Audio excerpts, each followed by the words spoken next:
வணக்கம், welcome to Malar recipe. இது வந்து நான் வந்து ஃபஸ்ட்டு வந்து உங்களுக்கு சொல்லிக் கொடுக்க போகிறது வந்து சிக்கன் மிளகு கிரேவி சொல்லித்தரேன். எப்படி செய்யணும்னா வீட்டில் இருக்க பொருளை வச்சு நம்ம செய்யலாம். அந்த வீட்டில் இருந்து நம்ம வெளியே ரொம்ப அதிகமான செலவெல்லாம் இருக்காது. வீட்டில் இருக்க பொருளே வச்சு செஞ்சுக்கலாம். 1/4 கிலோ கோழிக்கறியை வாங்கி நல்லா கழுவி 2 வாட்டி கழுவிட்டு மஞ்சத்தூள் போட்டு நல்லா க்ளீன் பண்ணி சுத்தமாக நல்ல தண்ணியில் கழுவி தண்ணி இல்லாமல் எடுத்து வச்சுருக்கேன். ஒரு 4 பேர் இருந்ததுக்காக 3 வெங்காயம், 2 தக்காளி, இஞ்சி பூண்டு, இதே மாதிரி பட்டை கிராம்பு, சோம்பு, அன்னாச்சிப்பூ, மிளகு, இதெல்லாம் வந்து இதை வந்து அப்படி தூள் பண்ணி வச்சுக்கணும். இஞ்சி பூண்டு பேஸ்ட் பண்ணி வச்சுக்கணும். அதுக்கப்புறம் நான் உங்களுக்கு அது எப்படி செய்யணும்னு சொல்லித்தரேன். இப்போ இது மசாலா பொடியெல்லாம் இருக்குல்ல, சோம்பு கிராம்பெல்லாம் இதை வந்து ட்ரை பொடியாக அரைச்சி வச்சுக்கலாம். மிக்சியிலே அரைச்சிடலாம். இப்போ இந்த சொன்ன ரெசிப்பியில் இருக்கிற இந்த மிளகு கிராம்பு பட்டெல்லாம் வந்து நல்ல பொடியாக நான் மிக்சியிலே அரைச்சிட்டேன். அடுத்து அதே மிக்சியில் வந்து இஞ்சி பூண்டு நசுக்கலாம். இஞ்சி பூண்டு பேஸ்ட் அப்படியே நம்ம மிக்சியில் அரைக்கும் போது அரைப்படாது. கொஞ்சம் வெங்காயத்தை போட்டு அரைச்சா இந்த மாதிரி நல்லா பேஸ்ட்டாக வரும், ஃபைன் பேஸ்ட்டாக வரும்.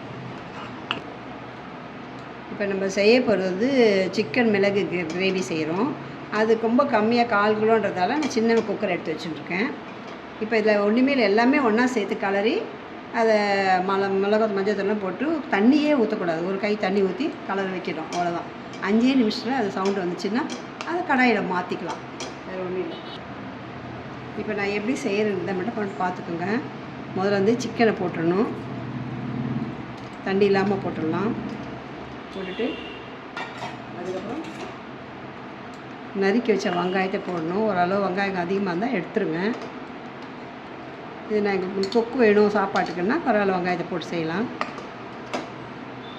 அதேமாதிரி தக்காளி, அதே மாதிரி இஞ்சி பூண்டு ஃபைன் பேஸ்ட் ஆகல அதை போட்டுடணும். அதேமாரி மேலே அந்த மசாலாலாம் பொடியெலாம் அரைச்சி வச்சல, மிளகு கிராம்பு பட்டெல்லாம் அதையும் போட்டுடணும். இப்போ நான் தேவையான அளவு உப்பு போடுறேன். அப்புறம் கொதிக்கும் போது கொஞ்சம் வாயில் வச்சு பார்த்தீங்கன்னா உப்பு கம்மியாக தான், உப்பு கொஞ்சம் ஆட் பண்ணிக்கோங்க. அதுக்கப்புறம் வந்து கொஞ்சம் கரம் மசாலாவும் ஒரு 1/4 ஸ்பூன் சேர்க்குறேன்.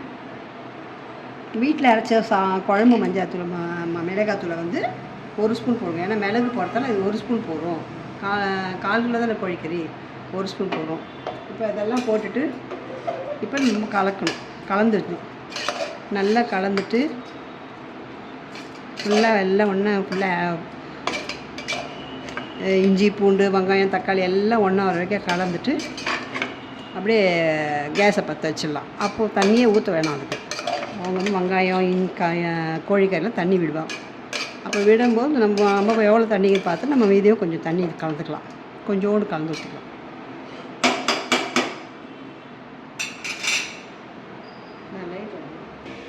நம்ம போட்டுட்டு சும்மா இருக்கக்கூடாது, கொஞ்சம் கிளறி விடணும். கொஞ்சம் கிளறி விட்டுட்டு பார்க்கணும். கொஞ்ச நேரம் பொறுத்து நம்ம வந்து கொஞ்சம் தண்ணி ஆட் பண்ணலாம். முதல்ல தண்ணி ஆட் பண்ண வேணாம், கொஞ்ச நேரத்துக்கு அப்புறம் தண்ணி ஆட் பண்ணலாம்.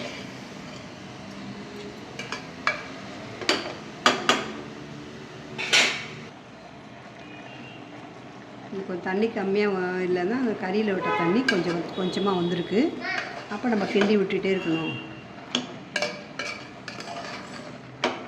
அப்போ எல்லாமே சேர்ந்துருக்கும், உப்பு மிளகுலாம் எல்லாம் சேர்ந்துருக்கும். இப்போ நம்ம வேணால் ஒரு 1/4 டம்ளர் தண்ணி ஊற்றலாம்.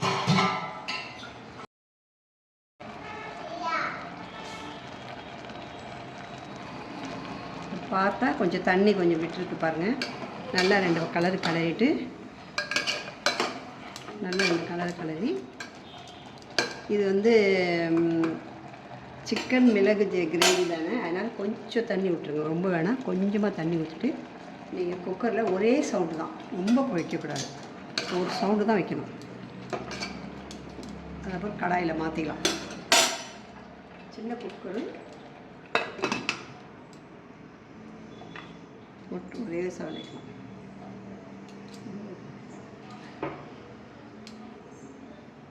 நின்றுட்டு இப்போ நம்ம நெட்டு போட்டுடலாம். ஒரே ஒரு சவுண்ட் முடிச்சோன்னே அப்புறம் நான் உங்களுக்கு சொல்லித்தரேன்.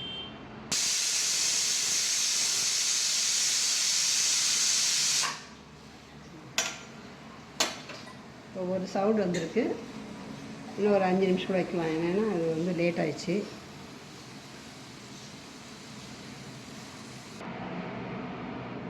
இப்போ நம்ம குக்கரோட விசில் எடுக்க போகிறோம். அந்த விசில் எடுத்ததுக்கப்புறம் உள்ளே எப்படி இருக்குன்னு பார்க்கலாம்.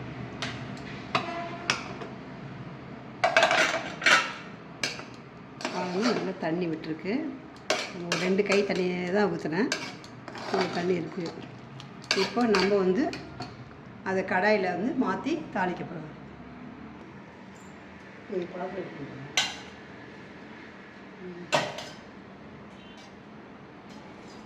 கடாய் வச்சாச்சு. 3 கரண்டி எண்ணெய் ஊற்றலாம், ஏன்னா குழம்பு நல்லா வரணும்ல. 1 2 3 கரண்டி எண்ணெய் போதும்.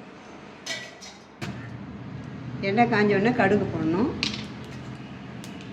கடுகு வெடிக்கும் போது கொஞ்சம் பார்த்துட்டு கருவேப்பிலை போடலாம்.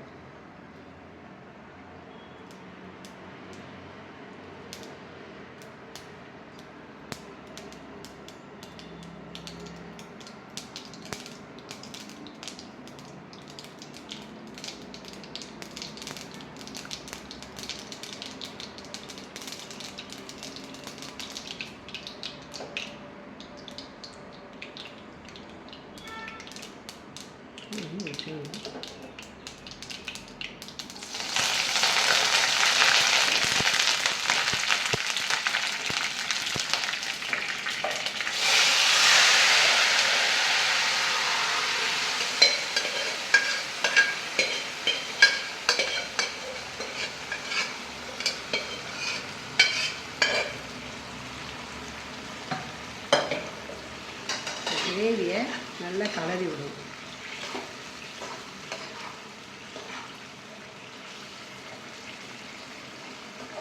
இப்போ குக்கரில் வச்சதால கோழிக்கறி வந்து பிஞ்சிரும், ரொம்ப வெந்துரும்னு சொல்லக்கூடாது. நல்லா நார்மலாக இருக்குது. ஏன்னா ஒரு சவுண்டு தான். நல்லா இப்போ இதை நல்லா சுண்டி வரும்போது இறக்கும்போது மிளகை தூவி கொத்தமல்லி இருக்குது. கொத்தமல்லி இருந்தால் கொத்தமல்லி மேலே தூவிட்டு இறக்கிடலாம்.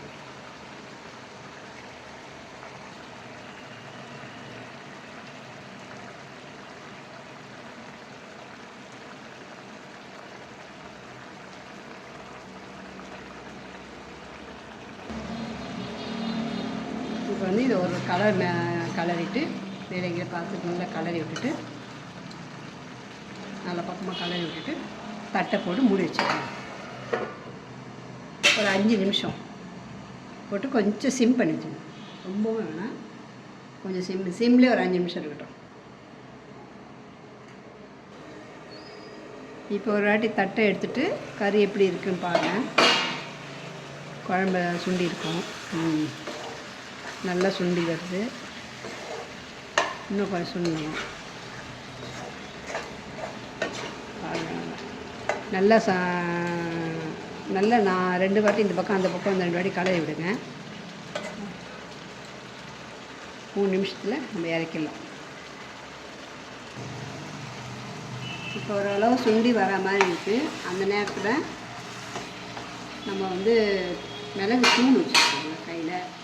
மிளகுத்தூளை வந்து உங்களுக்கு ஏற்றபடி. இப்போ மிளகாத்தூள் வந்து நம்ம வீட்டு குழம்பு மிளகாத்தூள் அவ்வளோவா காரம் எட்டாது. அதனால் அரைக்கும் போது மிளகு அரைச்சிருக்கேன். இப்போ இறக்கும் போது மிளகை தூவி நல்லா காரமாக இருக்கும், சாப்பிட்றதுக்கு நல்லாயிருக்கும். இது மாதிரி மிளகு தூவி 4 பக்கமாக கிளறிட்டு ஒரு 5 நிமிஷத்துக்குள்ளே இறக்கலாம். ஆல்ரெடி ரெடி ஆயிடுச்சு.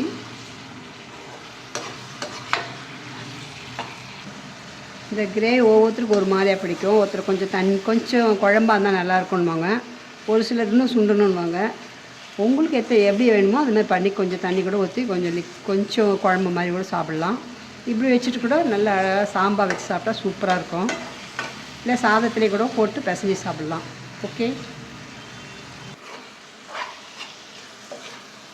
இப்போ எல்லாமே ரெடி ஆகிடுச்சு. இது இப்போ நான் கேஸ் ஆஃப் பண்ணிடுறேன். இதுமாதிரி நீங்கள் செஞ்சு பார்த்து சாப்பிட்டுட்டு எனக்கு வந்து இதை நீங்கள் சாப்பிட்டு பார்த்துட்டு நீங்கள் வந்து இதை கமெண்ட் பண்ணுங்கள், லைக் பண்ணுங்கள், ஷேர் பண்ணுங்கள். நான் கேஸ் ஆஃப் பண்ணுறேன்.